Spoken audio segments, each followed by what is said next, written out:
A Kansas City cancer survivor is heading to Washington next week to meet with lawmakers. Fighting for research funding and access to life-saving medications.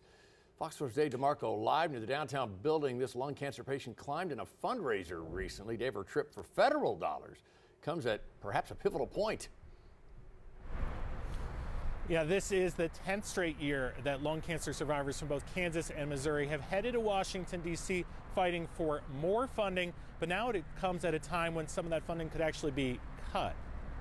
Pat Pappenfuss considers herself lucky to have had early detection after responding to a flyer in the mail about body scans. Came back clean, except for the little spot in my lung.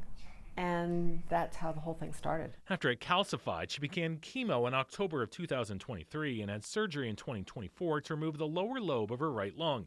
She'll be on a medication for the next 3 years that started out just as a general cancer drug. And the more they studied it and the more research, they realized that this drug targeted the mutation that I have. After that, the future is unclear. She'll be one of the more than 1 million Missouri residents living with lung disease. If lung cancer comes back, it tends to migrate to the brain. And so I'm hoping that there's more research going forward so that if and when it comes back and this drug doesn't work, I have a next step. She'll head to Washington, D.C. next week to speak to Missouri senators and her Congressman Sam Graves or their staff, along with more than 40 other lung force heroes as part of the American Lung Association's Advocacy Day.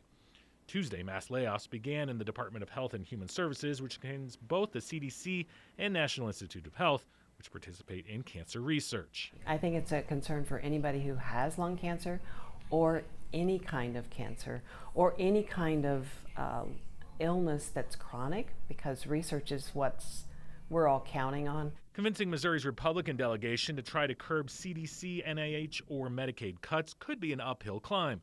That's something the lung cancer survivor is used to, now quite literally.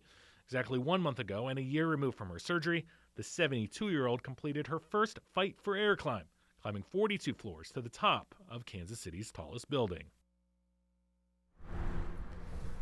And you can see that tallest building, One Kansas City Place, behind me here. You know, that event raised more than $150,000, which is going to help a lot here locally. But of course, John and Bria, cancer research, a lot more expensive, actually, in the billions of dollars they spend each year.